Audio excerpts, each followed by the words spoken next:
Hello, good afternoon, જય સ્વામિનારાયણ. જય Swaminarayan sir. જય સ્વામિનારાયણ સર. કેમ છો બધા મજામાં? Good morning sir. Good morning. કેમ છો બધા? તબિયત પાણી કેવી છે બધાની? જય સ્વામિનારાયણ સર.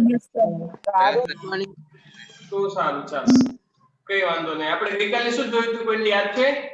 હા, પેલું ભૂલાઈ ગયું. હમ કોણ હે?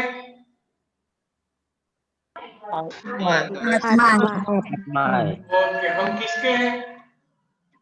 हम परमात्मा के। परमात्मा के। ओके, तो हम क्या कुछ कर सकते हैं? हम सब कुछ कर सकते हैं। भी कर सकते हैं। और सब कुछ करते करते सुख दुख तो आएगा और जाएगा।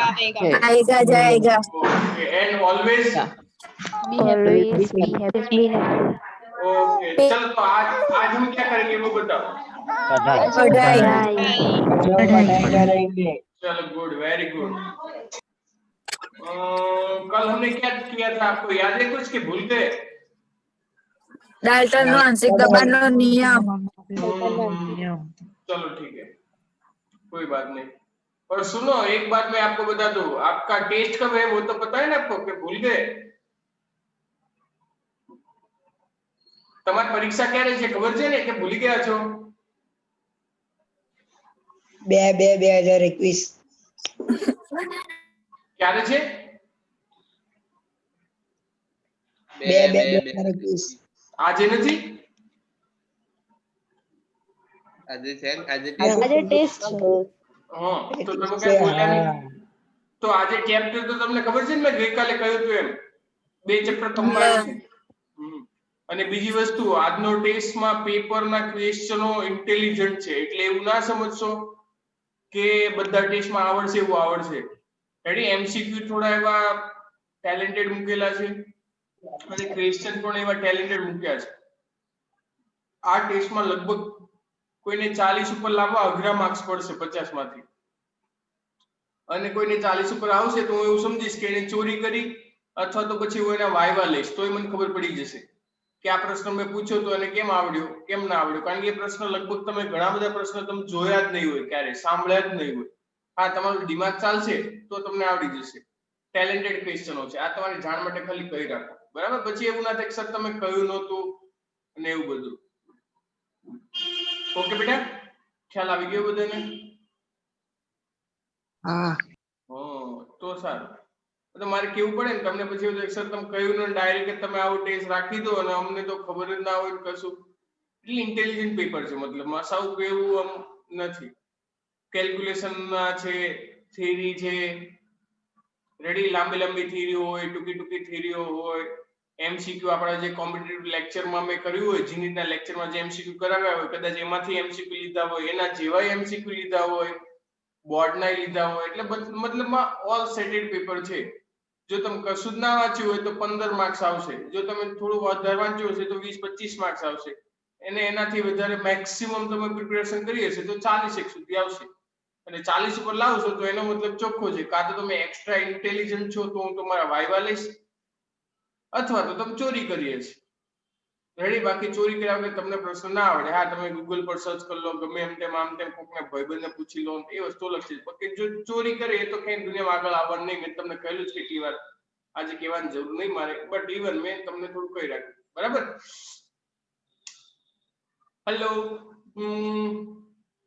આ ગઈકાલે આપણે કઈ થિયરી જોઈ હતી છેલ્લે, યાદ છે કશું? डाल्टन आंशिक યાદ છે કોઈને કે ભૂલી ગયા? याद छे। તો છેલ્લે p સારું. = n1 + n2 + n3 કેબીટી વાળું સૂત્ર સાબિત કર્યું હતું। તો સાચી વાત. ચાલો, હવે આજે આપણે શું જોઈશું બોલો તો? ચેપ્ટરમાં આવે છે ને થોડી થિયરીઓ બાકી છે, વધારે કઈ થિયરીઓ બાકી નથી, મને ખબર છે ને ત્યાં સુધી. અને ફરી પાછી તમારે રજાઓ આવશે નહીં? એ રજાઓ માટે આપણે કંઈક તો પ્લાનિંગ કરી રાખવું પડશે ને. એ રજાઓમાં શું કરશું આપણે? પતંગ ચગાવીશું. પણ રોજ થોડા પતંગ ચગાવવાના હોય, અમુકને પતંગ પકડવાના હોય પાછા. અમુક રોજ ઝંડુ લઈને ઉપડી જવાનું ઉત્તરાયણમાં કે ચાલો ભાઈ જેટલું રોકડી થઈ એટલી. અમુકને એવું હોય તો પછી હવે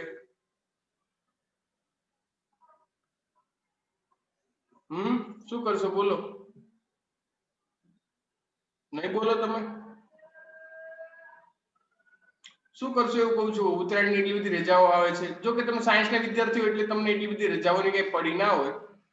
તમે આમ થાય થોડું ઘણું આમ મેનેજ કરી લો કે ચાલો બીજું કંઈક કરશું, વાંચશું, લખશું, એકાદ બે દિવસ એન્જોયમેન્ટ કરો. પછી કઈ રોજ તમે એન્જોયમેન્ટ ના કરો, એ તો ઓબ્વિયસ છે કે કરશો રોજ એન્જોયમેન્ટ.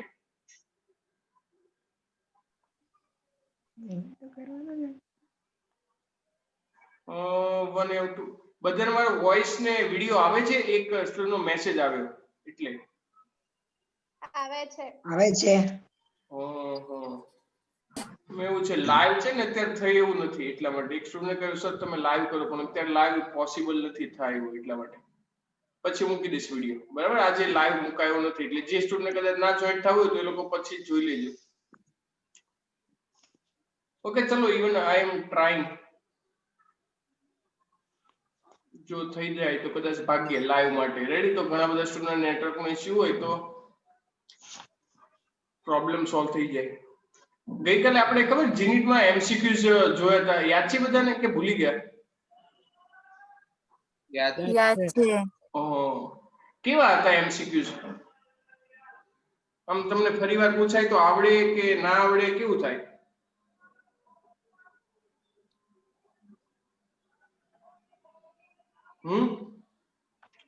ફરીવાર પૂછાય તો આવડે? પ્રેક્ટિસ કરવી પડે થોડી વધારે. તે પ્રેક્ટિસ કરજો, નહીં તો બલ્લે બલ્લે એવું થઈ જશે પછી.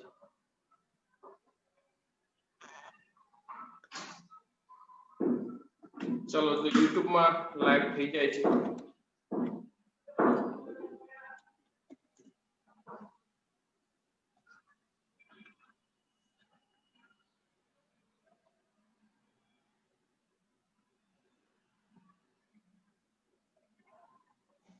ઓકે બેટા, YouTube માં પણ લાઈવ થઈ ગયું છે. રેડી, Zoom માં આપણે તો કર્યું પણ અત્યારે YouTube માં પણ લાઈવ કરી દીધું છે, તાકી કરે કોઈ સ્ટુડન્ટને નેટવર્કનો ઇશ્યુ હોય તો એ વ્યવસ્થિત સાંભળી શકે અને સમજી શકે. રેડી, તો જેટલા સ્ટુડન્ટ YouTube માં જવાના હોય એટલા જઈ શકે છે. ત્યારે તો મને એતે મેસેજ મોકલ્યો એટલે કહ્યું, નહીં તો આજે હું નહોતો કરવાનો.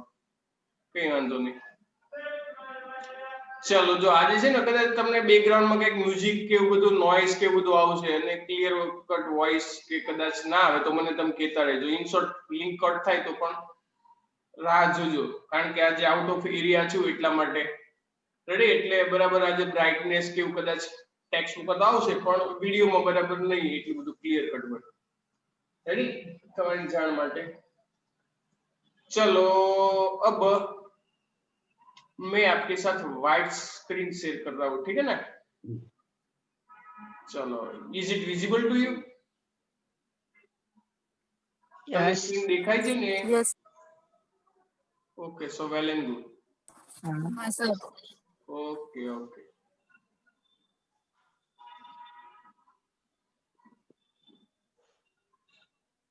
બીજું મારે તમને પૂછવાનું હતું, તમે કોઈ ઉત્તરાયણમાં બહાર જવાના છો કે ઘરે ને ઘરે રહેવાના છો? કોઈ જવાનું હોય, આબુ જવાનું હોય, બોમ્બે જવાનું હોય, બરોડા જવાનું હોય, છે એવું કોઈ કે કોઈને ઘરે ને ઘરે જ છો રોજ? ના. હા, પતંગ ચગાવતા સાવધાની રાખવાની થોડી ઘણી. રેડી? એવું કંઈક પેલું આવે છે ને, જાન હે તો જહાન હે, એવું કંઈક આવે ને, શું થાય એનો મતલબ યાદ છે તમને? એવું કંઈક આવે છે ડાયલોગ, જાન હે તો જહાન હે. મને તો એટલું બધું નહીં ખબર પડતી. હા. શું થાય એનો મતલબ?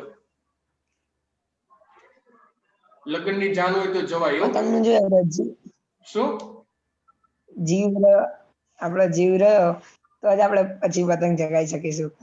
જીવ જ ના રહ્યો પછી શું પતંગ ચગાવવાનું? પછી એ અમુક ને પતંગ ચગાવે, અમુક ને એવું હોય કે જાન હે તો જાન હે. જીવતા હશું તો પછી પતંગ પકડાશે, જીવતા જ નહીં તો પતંગ શું પકડાવાનું? બરાબર ને? એટલે સાવચેતી રાખવી. પછી નકામી પાછી શ્રદ્ધાંજલિ સભા કે કંઈક આપણે રાખવું પડે કે આપણી વચ્ચે આ વિદ્યાર્થી હતો, બહુ સારો હતો, ભગવાન એના આત્માને. રેડી, આપણે ખોટું એવું કરવું અને દુઃખ લાગે એ બહુ સારી વાત ના કહેવાય. રેડી, મને એ બધી વાતો ના ગમે એટલા માટે. ગઈકાલે આપણે અમુક સૂત્ર તારવ્યા હતા, તમને યાદ હોય તો, કે ભૂલી ગયા?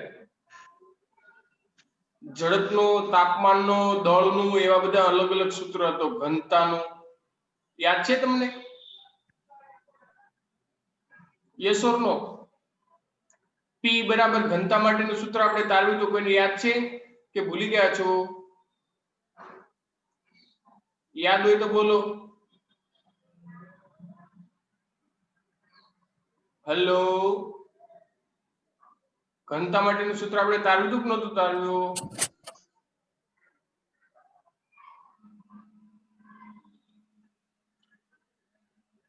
કોઈ કશું જ બોલતું નથી, એનો મતલબ તમે વાંચ્યું નથી. કાલે પતંગો ચગાવી ખાધી છે. જલ્દી બોલો, નહીં તો સરનો બાટલો પાછો ફાટશે. ગમે ત્યારે સરનો બાટલો ફાટે. ગઈકાલે આપણે એક્સ્ટ્રા જે સૂત્ર કરાવ્યા ને જીનિટના લેક્ચરમાં, એમાંય તે આપણે કરાવ્યા હતા સૂત્ર. એની આગળના લેક્ચરમાં એકવાર મેં સૂત્ર કરાવ્યા હતા. એમાં મારે તાપમાન હોય, દળ હોય, દબાણ હોય, એના વચ્ચેનું કોઈ સૂત્ર સમીકરણ આવતું હોય તેવું મારે સમીકરણ જોઈએ છે તમારી પાસેથી. દબાણ P બરાબર બોલો.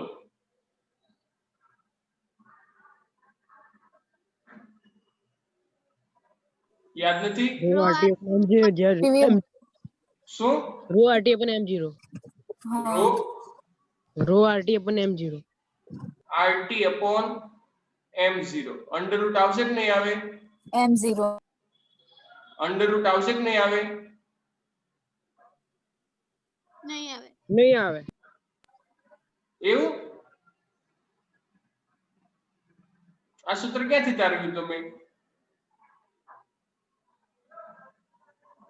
P બરાબર mu RT પરથી. શેના ઉપરથી?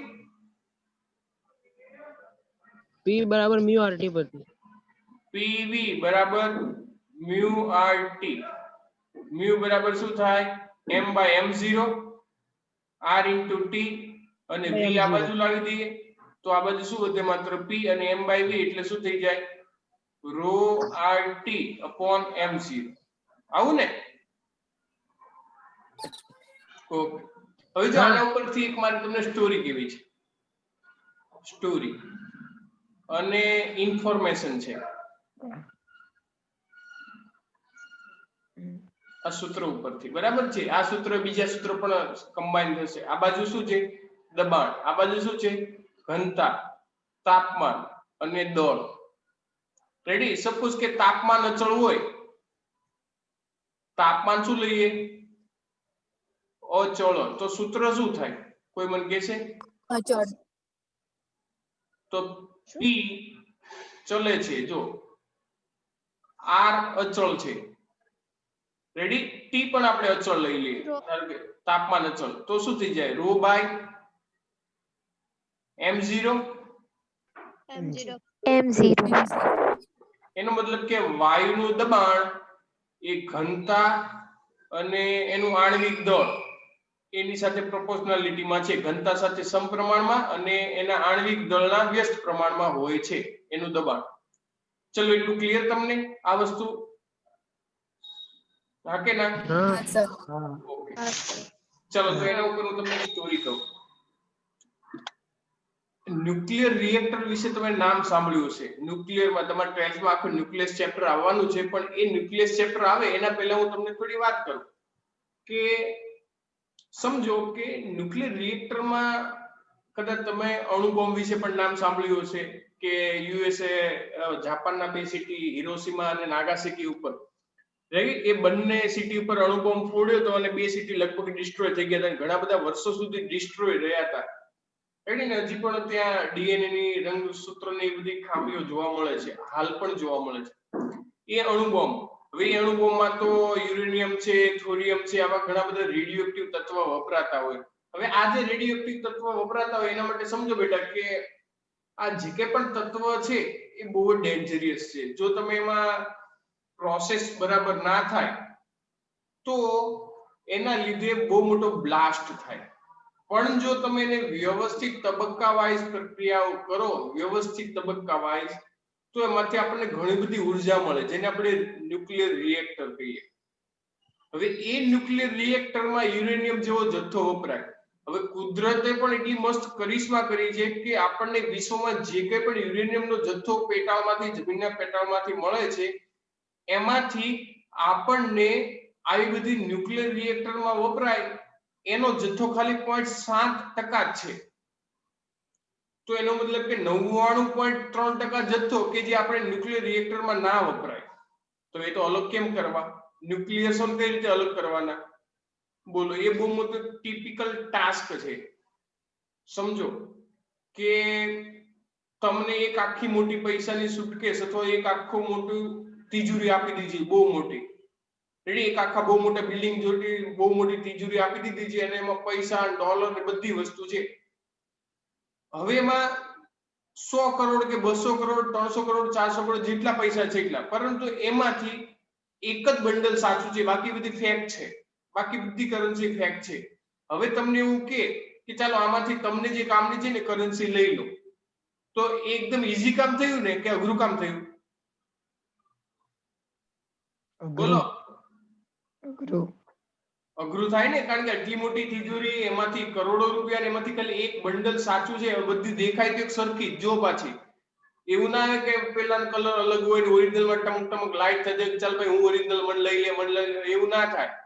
રેડી, આ થોડું કઈ સ્વયંવર છે. સ્વયંવર હોય તો કન્યા હાર પહેરાવે. રેડી, સારું છે સ્વયંવર થાય છે, સ્વયં કન્યા નહીં થતું. રેડી, સ્વયં કન્યા થાય તો શું થાય ખબર તમને? સ્વયં કન્યા થાય શું થાય? આ સ્વયંવરમાં શું હોય ખબર છે ને? કન્યા હોય, હાર પહેરાવે, કોઈ પણ એને જે મનગમતું પાત્ર હોય, પહેલી વાર જોયું હોય, પાછળ પ્રધાનમંત્રી રાજા મહારાજા વખતે એવું થતું હતું કે પ્રધાનમંત્રીઓ ને બધા હોય, એ પછી કે ચાલો હવે આમાં ચૂઝ કરી લો, ચૂઝ વન. ત્યારે જેવું હતું નહીં કે buy one get one free, એટલે એકને હાર પહેરાવી દે એટલે પછી એનું ફેરા ફેરા પર જે પ્રોસેસ કરતા હોય થઈ જાય. પરંતુ સ્વયં કન્યા એવું હોય તો બધી બહુ કન્યાઓ બેઠી હોય, એક વર આવીને એને હાર પહેરાવે, કેવું લાગે? બોલો. ને આજકાલ એવું થાય શું કરે બધા? બોલો. તો મને જ્યાં સુધી માહિતી છે ત્યાં સુધી આજકાલની જનરેશન પ્રમાણે જેટલા પુરુષો આવે ને કન્યાઓ આમ બધી બેઠી હોય રાજમહેલમાં કે જ્યાં બેસે, ગાર્ડનમાં કે જે હોય, એ તો પહેલાના જમાના રાજભવન હતું એટલે બધું એવું હોય. અત્યારે તો ગાર્ડનમાં બેસે કે મેરેજ ટાઉનમાં બેસે. તો અમુક અમુક પુરુષો એવા હોય રેડી કે જેટલી કન્યા હોય 20 25 50 એક સાથ એક સામતો હાર પહેરાવાય છે ને એવો હાર પહેરાવી લઈને જાય બધા. બોલો કેમ? તો કે આપણે તો બધું એક સાથે બલ્કમાં જ રેડી. પણ એ હવે જમાનો ગયો રેડી. એ તો રાજા મહારાજોને હતું એવું બધું, પણ અત્યારે તો એવું ના થાય. હા, આપણે વાત શું કરતા હતા? તિજોરીની. ભૂલાઈ ના જાય પછી. તો એમાંથી એક બંડલ કાઢવું એ એક અઘરું છે. એવું જ કામ યુરેનિયમ માંથી આપણે જે યુરેનિયમ જોઈએ છે, હવે યુરેનિયમ નો સમસ્થાનિક હોય, અલગ અલગ સમસ્થાનિક એટલે તમને ખબર હોય પરમાણુ ભારાંક સરખો, ક્રમાંક સરખો હોય, પરંતુ એનો ભારાંક અલગ અલગ હોય. રેડી? જેવી રીતે હાઇડ્રોજન ના 3 સમસ્થાનિક છે. ખબર છે તમને કયા કયા? હાઇડ્રોજન ને ડ્યુટેરિયમ. યસ, હાઇડ્રોજન, ટ્રિટિયમ ને ટ્રિશિયમ. તો એવા યુરેનિયમના ઘણા સમસ્થાનિક છે. એમાં 235 સમસ્થાનિક આવે ને, 92 યુરેનિયમ 235 એ કામનું. એના સિવાયના 36 37 38 39 33 એ કોઈ કામના નહીં, 34 કોઈ કામના નહીં. હવે એ મારે જોતું હોય, અલગ કરવું હોય, વિચારો કે 99.7%, 99.3% કશું કામનું જ નહીં. આપણે નુકસાન કરે પણ આપણે રેડિયોએક્ટિવ રિએક્ટરમાં ના વપરાય, ખાલી 0.7% જ વપરાય. હવે ન્યુક્લિયસ ને અલગ કઈ રીતે કરવા? તો એ જગ્યાએ આપણું ફિઝિક્સ કામ આવે છે. કેવી રીતે? તો મેં તમને જે હમણાં સૂત્ર આપ્યું કે દબાણ T બરાબર ρ/m0. રેડી? ચાલો ρ એ કદાચ ચલ લઈએ તો P બરાબર 1/m0 આણ્વિક દળના વ્યસ્ત પ્રમાણમાં હોય છે. તો ખરેખર સાયન્ટિસ્ટો પછી એવું કર્યું કે આજે કુદરતમાંથી 100% જે યુરેનિયમ મળે છે એના સંયોજન બનાવી દે. હવે એ સંયોજન બનાવી દે પછી એનું ગેસ સ્વરૂપમાં રૂપાંતર કરી દે. હવે ગેસ સ્વરૂપમાં રૂપાંતર કરી દે પછી એને બહુ મોટો લાંબો પાઇપ હોય રેડી, લાંબા પાઇપમાંથી પસાર કરે થ્રુ આઉટ. હવે પસાર કરે, તમને ખબર છે કે દબાણ અથવા એની VRMS ઝડપ છે રેડી, એની ઘનતા પ્રમાણે બદલાય. હા કે ના? VRMS માં પણ આપણે ρRT વાળું સૂત્ર લખતા હતા, યાદ હોય તો, કે ભૂલી ગયા છો? હેલો, તમને કહું છું VRMS ઝડપ માટે √3 3p/ρ આવું સૂત્ર આપણે તારવ્યું તો યાદ હોય તો, અને p બરાબર આપણે અલગ અલગ કિંમતો મૂકી હતી kbt ને બધી યાદ છે. 1/2 mv² = 3/2 kbt. ભૂલી ગયા, અમારે લખવું પડશે ફરીથી. આવું ભૂલી જાવ ના મજા આવે. સૂત્ર લખી જ રાખવાનું જેટલા કરાવો એટલું. મેં ખબર છે તમને એક આવું સૂત્ર કરાવ્યું તો 1/2 mv² બાર = શું થાય 3/2 kbt, જ્યાં t તાપમાન છે. તો v² બાર = શું થઈ જાય 3 kbt upon m. માટે vrms કરવું હોય તો શું કરવું પડે? બે સાઈડ મારે શું કરવું પડે? રૂટ કાઢવું પડે ને. એનો મતલબ કે 3 kbt/m. હવે kb ની કિંમત જુદી જુદી મૂકી શકાય, તમને ખબર છે. kb ની કિંમત મૂકવી તો મુકાય, હા કે ના? pv બરાબર શું થાય n kbt, એવું થાય ને, હા કે ના? જુદી જુદી કિંમતો, પરંતુ એ મૂકીએ તો અલગ અલગ, પણ અત્યારે આપણે એની જરૂર નહીં એટલે આપણે માત્ર આ બે જ નો જ ઉપયોગ કરીએ. Ready? Let's have a smiley. ચલો, સો vrms, તો અણુની vrms ઝડપ બરાબર શું થઈ જાય? અથવા તો ચલે છે. ચાલો, kb અચળાંક છે, તાપમાન પણ અચળ હોય તો શું થાય 1/m. જો આવું સૂત્ર મળ્યું ને, દળના વર્ગમૂળના વ્યસ્ત પ્રમાણમાં. આ એનું આપણને ઝડપનું સૂત્ર મળ્યું, અને એને આગળનું સૂત્ર પણ આપણે તાર્યું કે જેનું દબાણ અને ઘનતા સાથેનું સૂત્ર છે. તો આ સૂત્ર સાથે શું રિલેશન તો સમજો. જો કે એની vrms જે ઝડપ છે, એટલે કે હું શું કરું, એક બહુ જ મોટો પાઇપ લઈ લઉં, બહુ જ મોટો પાઇપ. રેડી? 2 4 5 10 કિલોમીટર, એવું ને સ્ટ્રેટ જ હોય. રેડી? આવી રીતે આખો ચૂકો પણ વાયર લઈ શકાય, ઓછી જગ્યામાં વધારે સમાઈ શકે, આવી રીતે. રેડી? આ નદી કિનારે કોઈ બંગલો કે નદી પર્વત ને એવું બધું નથી, આ ફિઝિક્સ છે. પાછા અમુક તો કે છે સરે ચલો બહુ મોટો લાંબો પાઇપ છે, અને vrms બરાબર શું થાય? vrms ચલે છે શું થાય 1/√m. yes or no? Yes. જો આપણે અહીં તારવ્યું એનું સૂત્ર છે, એનો મતલબ કે ઝડપ એનું જે દળ હોય એના વર્ગના એના વર્ગમૂળના વ્યસ્ત પ્રમાણમાં હોય છે. તો સપોઝ કે યુરેનિયમ જે છે 235 એ આપણે કામનું છે, પણ મિક્સમાં તો કયું હોય? યુરેનિયમ 236 હોય, યુરેનિયમ 237 હોય, યુરેનિયમ 239 હોય, આ બધા મિક્સ હોય. રેડી? આ બધા જ મિક્સ હોય. હવે એની સાથે હું કોઈક સંયોજન બનાવી દઉં. હવે એ સંયોજન વાયુ સ્વરૂપમાં બનાવું. કેવું બનાવું? વાયુ સ્વરૂપમાં. અને બધી વસ્તુનું સંયોજન આમાંથી હું પસાર કરું, સંયોજન. રેડી? વાયુ સ્વરૂપ. હવે જો બેટા આમાંથી પસાર કરું તો કોની ઝડપ વધારે હોય, કોની ઝડપ ઓછી હોય? કોની ઝડપ વધારે હોય? તો ઓલવેઝ છે કે જેનું દળ ઓછું એની ઝડપ વધારે.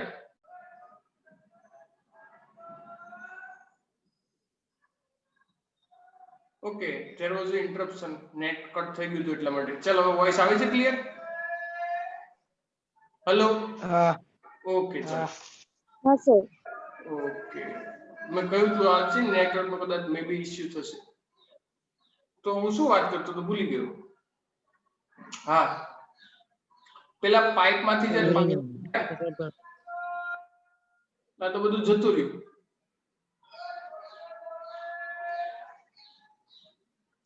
કઈ નહીં, ચાલો ઇન શોર્ટ હું ફરીથી લખી દઉં. vrms છે 1/√m આવી રીતે હોય તો યુરેનિયમ જે છે એ આમાંથી પાસ આઉટ કરે, બધું સંયોજન વાયુ સ્વરૂપે. તો ચાલો જો હવે અમુક બહુ જ લાંબુ આ પાઇપ હોય તો શું થશે ખબર છે? દરેકની સ્પીડ સપોઝ કે 100 મીટરની રેસ હોય, 200 મીટરની અથવા તો 2 કિલોમીટરની મેરેથોન દોડ છે. હવે હોય બધા સ્ટાર્ટિંગમાં એક સાથે જ. રેડી? એક સાથે બધા શરૂ કરે, એટલે કે યુરેનિયમ શું એક સાથે શરૂ કરે રેસ. ચાલો, તો અમુક ટાઈમ પછી જોવા જઈએ તો શું બધા એક સાથે અહીંયા પહોંચે? હેલો? હા કે ના? ના ના પહોંચે ને, તો એનો મતલબ કે જેની ઝડપ જેવી એ આગળ, પછી પાછળ, એ પાછળ. તો હવે શું કરે કે સાયન્ટિસ્ટો એવી રીત શોધી નાખી કે આપણે જે કામનું યુરેનિયમ છે તો અમુક ટાઈમ પછી અહીંથી એને ફ્લો થવા દેવામાં શરૂ આવે, અહીંથી જવા દેવામાં આવે. હવે અહીંથી બધું યુરેનિયમનું સંયોજન આમાંથી પસાર થાય તો આપણને ખબર છે કે એનું જે દળ છે એ દળનું વ્યસ્ત. તમે સમજો, રેડી? દળનું વર્ગમૂળનું વ્યસ્ત એટલે કે જેમ દળનું મૂલ્ય ઘટે એમ વીઆર ની ઝડપ વધે. એ તો એવું છે ને, એક પતલો દોડતો એક જાડો દોડતો હોય તો ઓબ્વિયસ છે કે જો પતલો વિદ્યાર્થી પતલો કોઈ પણ બાળક હોય તો વધારે દોડી શકે. હાથી અને સિંહની સરખામણી કરો અથવા સસલાની સરખામણી કરો તો આવી રીતે બધું પસાર થવા દે. બસ સાયન્ટિસ્ટો નોંધી લે કે ચાલો ભાઈ એટલી ઝડપ છે તો આપણા જે કામનું યુરેનિયમ છે એ અમુક ટાઈમ પછી ક્યાં હોય તો કે ભાઈ સપોઝ એટલા સેક્શનમાં હોય તો એટલા સેક્શનમાં આવે ત્યારે આટલો આ એરિયા આ એરિયા બંધ કરી દે. પછી આપણે જે કામનું યુરેનિયમ છે, યુરેનિયમ 235 એનું સંયોજન એ અલગ કરી લે વાયુ સ્વરૂપ અને ફરીથી એમાંથી યુરેનિયમ છૂટો પાડી દે. ચલો ખબર પડી તમને શું થાય એમ? હા કે ના? તો આવી રીતે ઓકે, તો આવી રીતે હંમેશા યુરેનિયમને છૂટું પાડવામાં આવે તો ત્યાં ફિઝિક્સ કામમાં આવે છે અને ત્યાં એનાથી પરમાણુ અણુ જે રિએક્ટર છે એ બધા રિએક્ટરો શરૂ થતા હોય છે. આવું એક આપણને ટેક્સ્ટબુકમાં થોડુંક સમજાવેલું છે એટલે મેં તમને સ્ટોરી સમજાવી. Suppose let's I share a textbook if possible. હું ટેક્સ્ટબુક શેર કરું છું તો તમને દેખાય ને કદાચ તો એમાં એક એવું ઉદાહરણ આપ્યું છે એટલા માટે. Where is the textbook? Yes, I found textbook.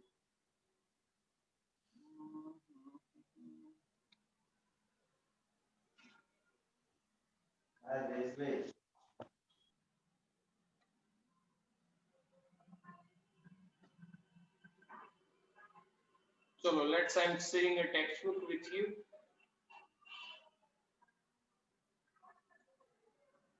Can you see it? Yes. Yes, sir. Yes, so well and good.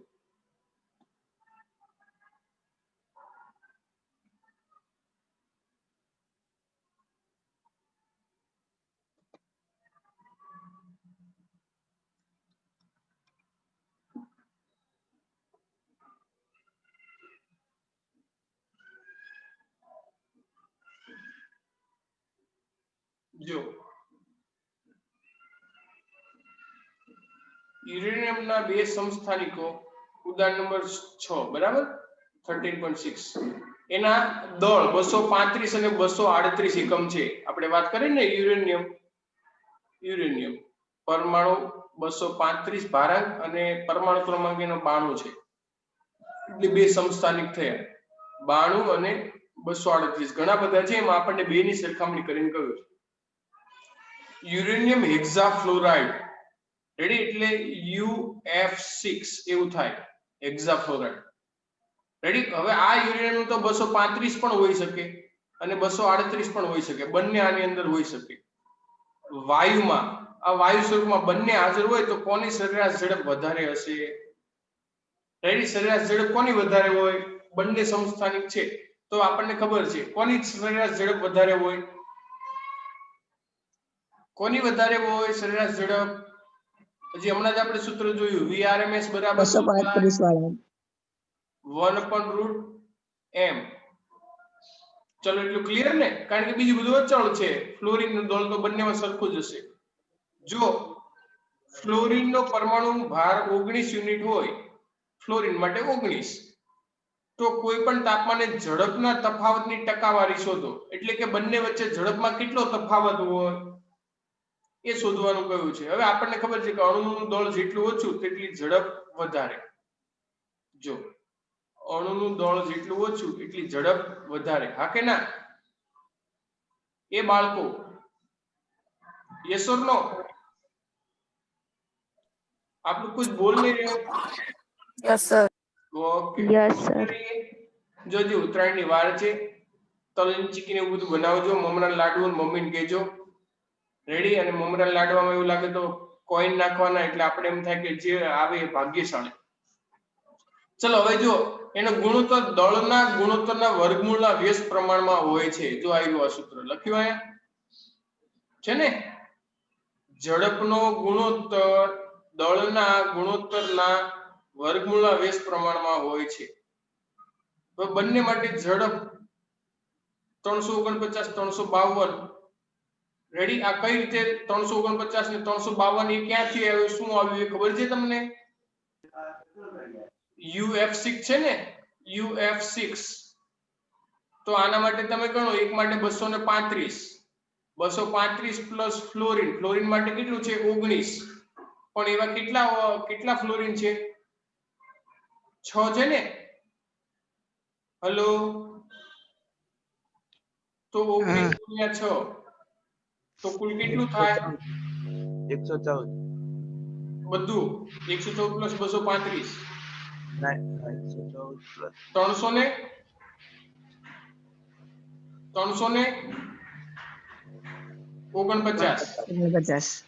થયું ને. તો આમાં આપણે કયું યુરેનિયમ વાપર્યું હતું? યુરેનિયમ 235, બરાબર. હવે UF6 એનું એ છે, રેડી, પણ આમાં આપણે વાપરીએ 238. તો કેટલું થશે? 238 પ્લસ 19 ગુણ્યા 6 એટલે કેટલું થશે? 352. ચલો, થઈ ગયું. બંને માટે અલગ અલગ. હવે VRMS ઝડપનો ગુણોત્તર શોધવો હોય તો આપેલું સૂત્ર તમને ખબર છે કે નહીં ખબર?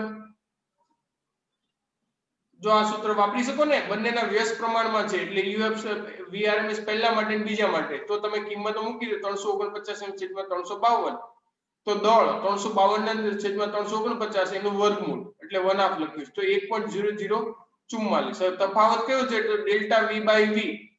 રેડી, વેગનો ઝડપનો શું થશે? તો 1.0044 માઈનસ 1 એટલે 0.0044 અને ગુણ્યા 100 એટલે 0.44%. ચલો, આ ખબર પડી કે મારે લખવું પડશે સ્ટેપ? ડેલ્ટા V એટલે શું થાય? ડેલ્ટા V/V એટલે શું થાય? V2 minus V1 by V1. V2 એટલે કેટલા થાય? 1.0044 માઈનસ 1 બાય 1 એટલે કેટલું થઈ જાય? 0.0044. આટલું થયું. હવે ટકામાં ફેર ગુણ્યા 100% કરું તો કેટલું થઈ જાય? 0.44%. જો આવી ગયું? યસ ઓર નો? હા કે ના? હેલો સર, આમાં હા, આજે તમે બોલતા લીધો ખાસ કરીને, કારણ કે મારે નેટવર્ક ઇશ્યુ હોય તો તમને ખબર પડી જાય. હવે જો આપણને મેં જે વાત કરી બધું ડિટેલ થી સમજાવી છે કે સંસ્થાનિક ન્યુક્લિયર વિખંડન માટે, વિખંડન એટલે કે ફિશન માટે વપરાય છે.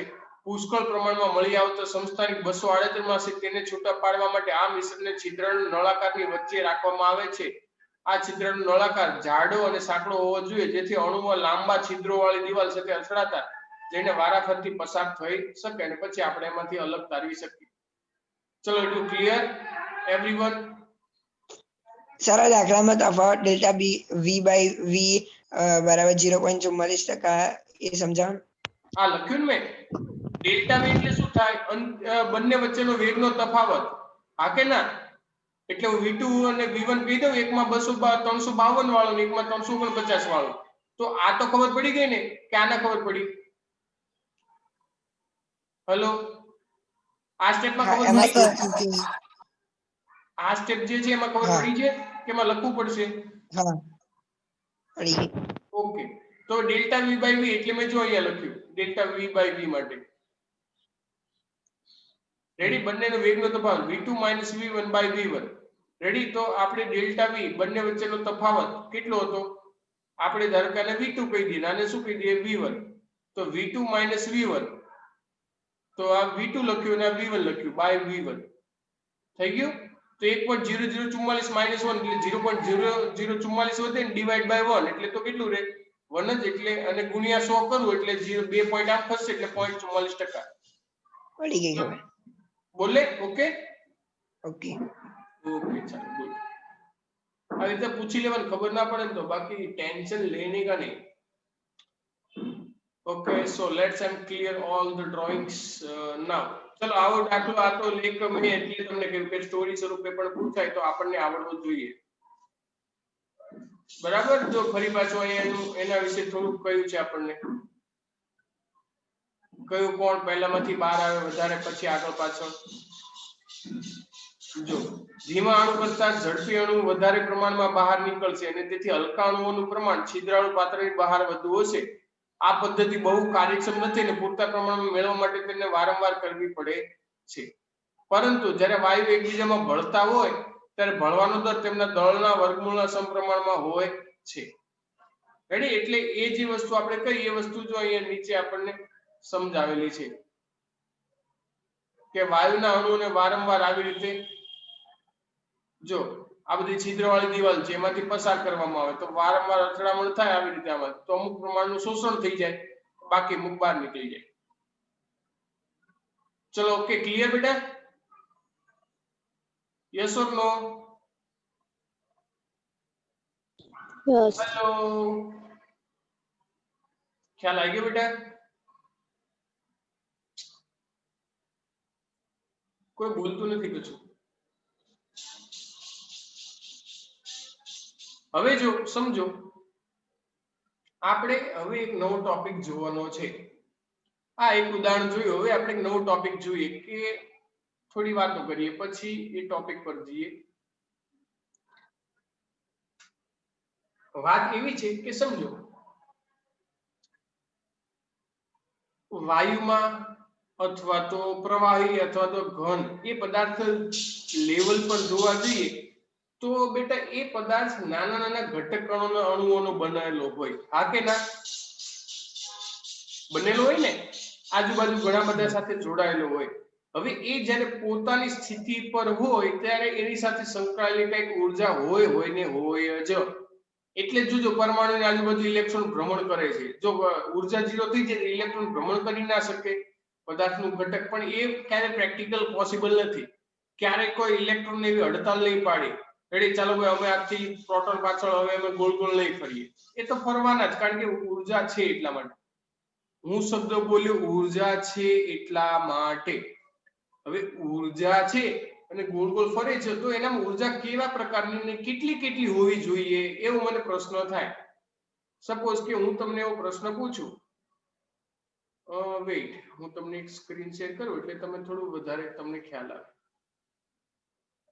ચલો, તમને સ્ક્રીન દેખાય છે ને સફેદ કે નહીં દેખાતી? હા દેખાય છે. Okay, so good. Clear all the drawings and એની ઉર્જાની વાત કરીએ છીએ. કોઈ પણ ઘટક પરમાણુ કોઈ પણ પરમાણુ હોય તો એનામાં ઉર્જા કેવી રીતે ક્યાં હોય શું હોય એ જાણવું અગત્યનું છે. તો એ કેટલી હોય ચાલો કોઈ મને કહેશે? અથવા તો કેવી રીતે હોય એ કોઈને ખબર પડે? હા કે ના? કોઈ બોલતું સર નથી. પ્રશ્ન શું? સર પ્રશ્ન પછી બોલો. હા, પ્રશ્ન બોલો ફરીથી. ચાલો, બહુ સરસ. કોઈ પણ વાયુ હોય, રેડી, કોઈ પણ વાયુ લઈ લો ચાલો, તો એની સાથે સંકળાયેલી કઈક ઉર્જા આવે અથવા તો ચાલો હું ડ્રો કરું તો વધારે ખ્યાલ આવે. સપોઝ કે આ કક્ષામાં ઇલેક્ટ્રોન ભ્રમણ કરે છે અને કેન્દ્રમાં કોઈ ન્યુક્લિયસ કે વિદ્યુતભાર છે, બરાબર? અને એની ત્રિજ્યા કઈક હશે અને ફરતે ફરે છે, રેડી? સ્પર્શક 1 મિનિટ, સ્પર્શકની દિશામાં એનો વેગ હશે ઓલવેઝ, રેડી? બંને વચ્ચે 90 ડિગ્રી હોય કોઈ પણ જગ્યાએ, એ તો ખબર છે ને? અને ત્રિજ્યા r લઈ લે, વેગ v લઈ લે. એનો મતલબ કે કોઈ પણ પરમાણુની ફરતે ઇલેક્ટ્રોન ફરતા હોય છે, એનો મતલબ કે એની પાસે કઈક ઉર્જા હોય. હા કે ના? હા હોય ને? આ એની ઉર્જા છે. હવે ઉર્જા છે એનો મતલબ કે એની પાસે તાપમાન છે એટલે ઉર્જા છે, કારણ કે આપણને ખબર છે કે 1/2 mv² બાર = 3/2 kBT. પણ આ તો આપણે આખા વાયુના જેટલા અણુઓ છે બધા માટે લઈ લીધી.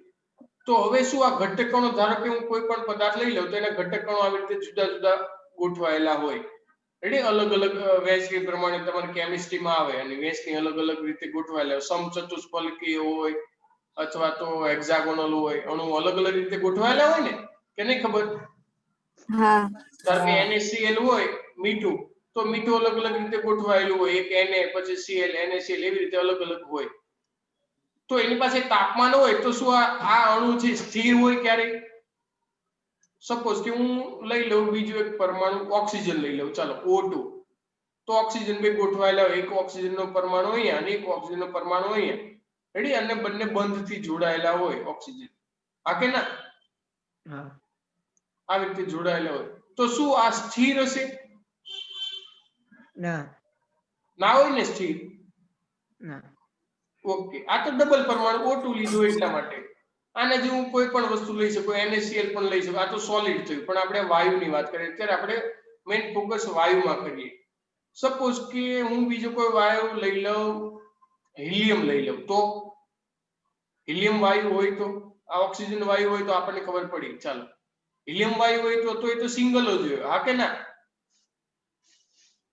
આ હિલિયમ પછી બીજો હિલિયમ એ સિંગલ હશે, એ જોઈન્ટ થયેલા નહીં હોય. તો હવે આમાં એવું વિચારો કે કોની પાસે કેટલી ઉર્જા હોય. તો જો આપણે જો O2 ની વાત કરીએ તો એ ઓક્સિજન એક તો વાઇબ્રેટ થતો હોય કન્ટિન્યુઅસ, હા કે ના? આવી રીતે વાઇબ્રેટ થયા રાખે કોઈ પણ અણુ હોય તો. સપોઝ હું તમને એના માટે એક વધારે ડિટેલથી એક્ઝામ્પલ આપું કે સમજાવું કે સપોઝ તમારી પાસે એક સ્પ્રિંગ છે અને બે ગોળા છે, બરાબર? આ શું છે? સ્પ્રિંગ. અને આ બંને ગોળા છે. હવે સપોઝ સ્પ્રિંગ ને હું થોડીક ઉર્જા આપું અથવા આમ થોડુંક આમ ખેંચી લઉં એક બાજુ, તો પછી શું થાય? ખેંચી મૂકી દઉં તો શું થાય? સ્પ્રિંગ વાઇબ્રેટ થશે કન્ટિન્યુઅસ, હા કે ના? આવી થઈ જશે સ્પ્રિંગ, આમ થોડી વાર આમ થશે, થોડી વાર સંકોચન થશે, અહીં આવશે ગોળો, મતલબ ઇન શોર્ટ વાઇબ્રેટ કન્ટિન્યુઅસ થયા રાખે. તો એનો મતલબ કે એની પાસે એક વાઇબ્રેશનલ એનર્જી હોય, હા કે ના? કંપન ઉર્જા જેને કહેવાય. વાઇબ્રેશનલ ઉર્જા એટલે આપણે શું કહીએ? કંપન ઉર્જા. ચાલો એક વસ્તુ ક્લિયર, કંપન ઉર્જા, હા કે ના? પણ આવી કંપન ઉર્જા ક્યારે હોય? જો આવી રીતે બે ગોળા સ્વરૂપે હોય તો. સ્પ્રિંગમાં છે એવી રીતે બે ન્યુક્લિયસ મેં લઈ લીધા, ધારો કે ઓક્સિજનના બે અણુઓ લઈ લીધા અને આવી રીતે જોઈન્ટ હોય, આ ઓક્સિજન અને આ ઓક્સિજન, રેડી, અને ઓક્સિજન આવું હોય ત્યારે એવું થાય. પણ સિંગલ હોય તો હિલિયમ, ચાલો હિલિયમ તો સિંગલ છે, તો એને આવી ઉર્જા ના મળે, એટલે બધા પ્રકારની.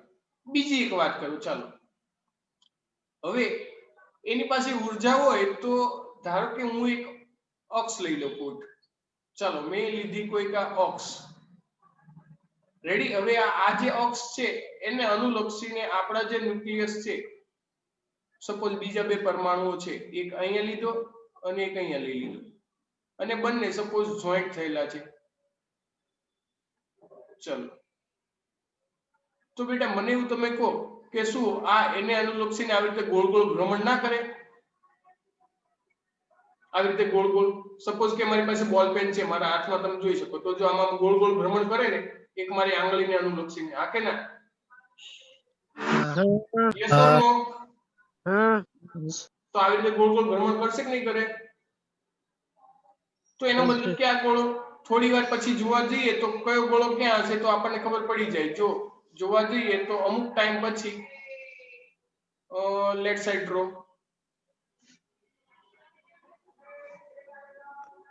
આ ગોળો આવી રીતે પણ આવી શકે, હા કે ના? અમુક ટાઈમ પછી એનો મતલબ કે રોટેશનલ મોશન કરે, હા કે ના? ખબર પડી ગઈ? રોટેશનલ મોશન પણ કરી શકે ને આ કોઈ એક અક્ષને અનુલક્ષીને. હેલો, એના મતલબ કે આવી એક રોટેશનલ મોશન પણ કરી શકે, એક કંપન મોશન પણ કરી શકે, આપણને ખબર પડવી જોઈએ. હવે આના સિવાય બીજી કોઈ ખરી? તમે વિચારો.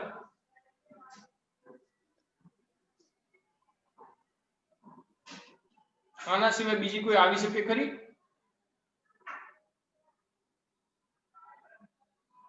હા કે ના? તમે ટેન્શન માં આવી ગયા. મેં એક નોર્મલ ક્વેશ્ચન પૂછ્યો, કે અઘરો ક્વેશ્ચન નહીં પૂછ્યો. ચાર્જિંગ માં મૂકવો છે, 1 મિનિટ વેઇટ. Laptop charging. બોલો તમે વિચારો કે હું લેપટોપ ચાર્જિંગ માં મૂકી દઉં, ચાર્જિંગ જતું રહેશે પછી.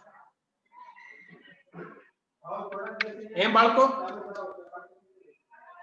હે બાળકો આના સિવાયનું તમને ખબર પડશે કશું? Yes or no? સર ઉર્જા કહો છો? આના સિવાય કોઈ એની પાસે ગતિ હોઈ શકે? જો એક વાઇબ્રેશનલ જોઈ, પછી આવી રીતે રોટેશનલ જોઈ, તો આવીને આવી બીજા પ્રકારે પણ થાય. સપોઝ આ એક્સિસ આવી રીતે લઉં તો આને અનુલક્ષીને હું ડ્રો કરું તો આવી રીતે પણ ગોળ ગોળ ફરે. હા કે ના? હા આવી રીતે ગોળ ગોળ ફરી શકે ને? બે રીતે ફરી શકે, એક આવી રીતે અને બીજો આવી રીતે. ખ્યાલ આવી ગયો? તો આવી રીતે અલગ અલગ પ્રકારની ગતિઓ પોસિબલ થાય. તો આના આધારે હવે આપણે જુદી જુદી જે ઉર્જા થઈ એના આધારે આપણે નવો નિયમ ભણવાના છીએ. એને કહેવાય ઉર્જા સમવિભાજનનો નિયમ. શું કહેવાય?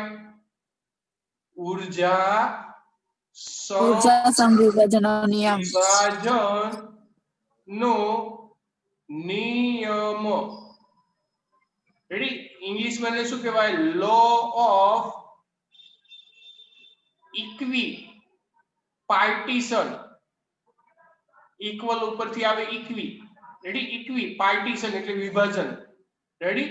Of energy. ખ્યાલ આવી ગયો? કારણ કે ઉર્જાનું સમવિભાજન કરે. હવે આપણે જુદા જુદા પ્રકારની ઉર્જા જોઈએ, કાં તો કંપન ઉર્જા હોય અથવા પેલી હોય. તેનો મતલબ કે આપણે કોઈ અણુની ગતિ ઉર્જા લઈએ તો શું થાય? કોઈ અણુની ગતિ ઉર્જા, તો એનો મતલબ કે અણુ ત્રણ પ્રકારની ગતિ ઉર્જા ધરાવી શકે. કાં તો x અક્ષ ઉપર એટલે કે 1/2 m vx² અથવા તો 1/2 m vy² અથવા તો 1/2 m vz². એનો મતલબ કે અણુ ત્રણ દિશામાં ગતિ કરતો હોય તો એના લક્ષણ ત્રણ ગતિ ઉર્જા હોય કોઈ અણુમાં. હા કે ના? હા. રેડી? ત્રણ પ્રકારની ગતિ ઉર્જા હોય. ચલો એટલું ક્લિયર બધાને? એનો મતલબ કે કુલ ઉર્જા છે તો હું એનર્જી ટોટલ ET વડે દર્શાવી દઉં. ટોટલ ઉર્જા. હવે આ તો કુલ ઉર્જા થઈ, પણ આપણે તાપમાન T સાથે સંતુલનમાં હોય તો આપણે એની સરેરાશ ઉર્જા ગણવી પડે. રેડી? તો T તાપમાને, પણ T આપણે કેપિટલ લખશું કારણ કે T આપણે ઉપર ટોટલ માટે પણ લખ્યું છે એટલા માટે. તાપમાને કેમ લખવાનું? યસ. T તાપમાને સરેરાશ. હવે સરેરાશ કરવું હોય તો શું કરીએ? સરેરાશ વાયુની ઉર્જા. ચાલો એ કઈ રીતે દર્શાવાય? કોઈ કહે છે મને? સરેરાશ માટે આપણે શું કરીએ? આવી રીતે લખી દઈએ ને ટોટલ. યસ ઓર નો? અથવા તો બાર કરી દઈએ તો પણ ચાલે ને? 1/2 m vx² પ્લસ સરેરાશ 1/2 m vy² અથવા બાર કરી દઈએ તો પણ ચાલે, અને પ્લસ 1/2 m vz². ચાલો એટલું ક્લિયર? યસ ઓર નો?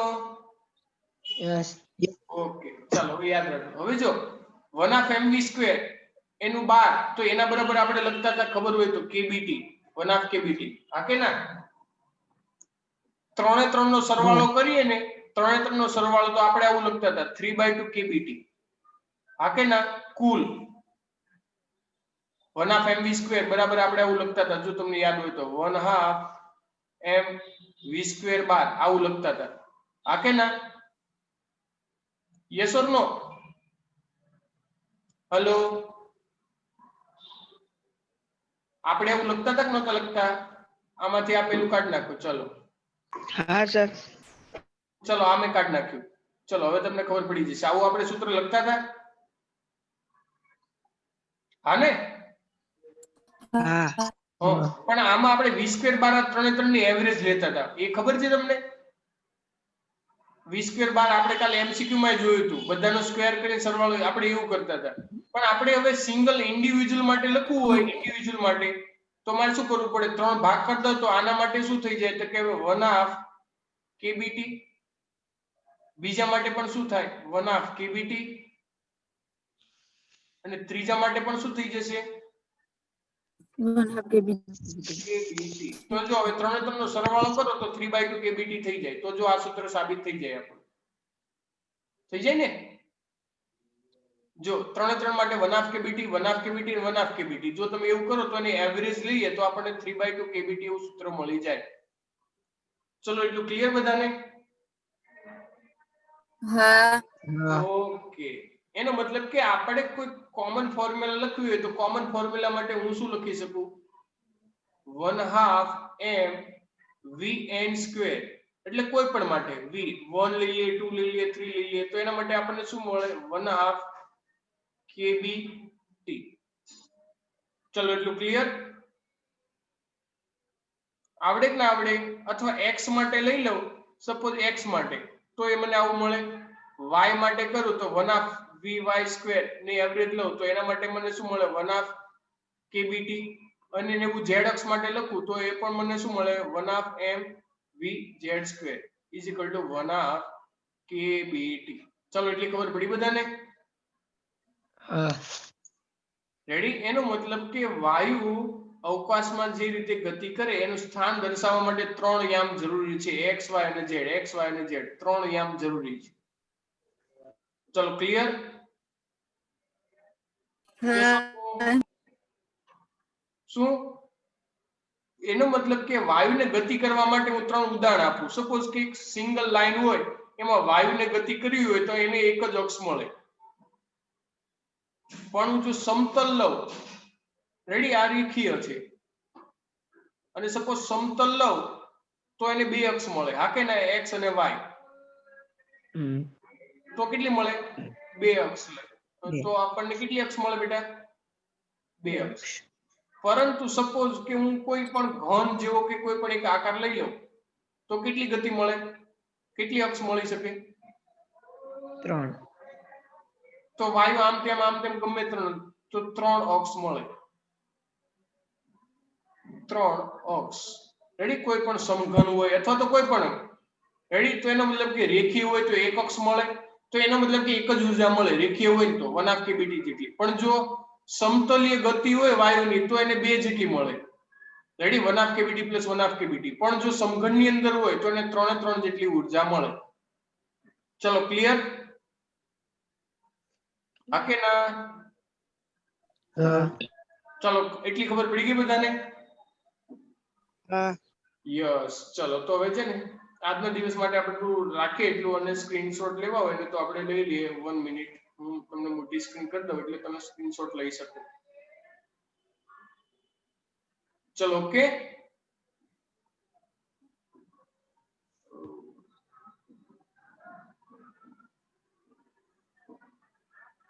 આ બધું યાદ રાખજો. હવે આપણે મળશું છે ઉત્તરાયણ પછી, પણ એ પહેલા છે ને હું વચ્ચે ગમે ત્યારે તમારી ઝૂમ માં મીટિંગ લેવાનો છું એટલે તૈયાર રહેજો. ગ્રુપમાં મેસેજ કરી દો તો તમારે જોઈન્ટ થઈ જવાનું.